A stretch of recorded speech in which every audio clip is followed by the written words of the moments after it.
just focused and determined, and again, always learning. Another word to describe Carolyn Jordan: groundbreaker. She not only earned a bachelor's degree in mathematics from Stanford in the 50s, she went on to earn a master's in education and eventually a law degree from Texas Tech.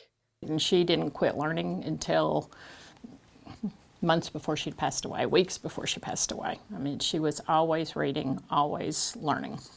Jordan moved to Lubbock in 1964 and quickly immersed herself in the community. She was a member of the American Association for University Women, volunteered with the Friends of the Library, and served as president of the League of Women Voters from 1970 to 1972.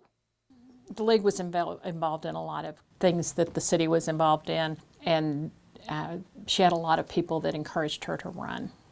That encouragement helped Jordan become Lubbock's first woman elected to city council in 1972.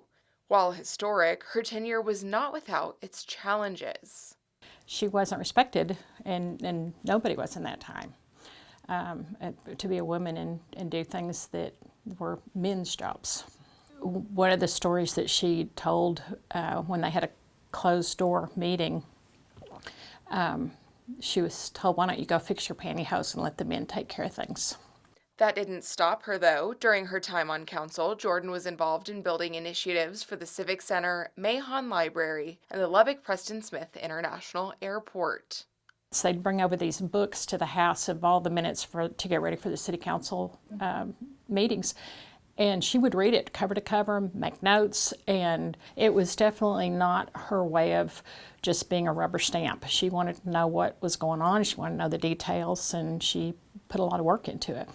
Jordan left her seat at City Hall in 1980, leaving a paved road for future generations of women in leadership. I think probably just setting a precedence for a woman being on the council, because there's been one on there ever since. But she was the first, and from that point on, there has always been a woman on there, and I think that was probably one of her best legacies. After serving on council, Jordan went on to practice law, teach math at a high school, and eventually become an ordained minister. Amid all of her accomplishments, though, Jordan's family remembers her as a mother. I think all of us have really good memories of her cooking. She is a fabulous cook, and working in the garden. We talk about how she won a lot of ribbons at the South Plains Fair when we were kids. Carolyn Jordan, a trailblazer for women in the Hub City and beyond, was 88 years old. Madeline Hall, KCBD News Channel 11.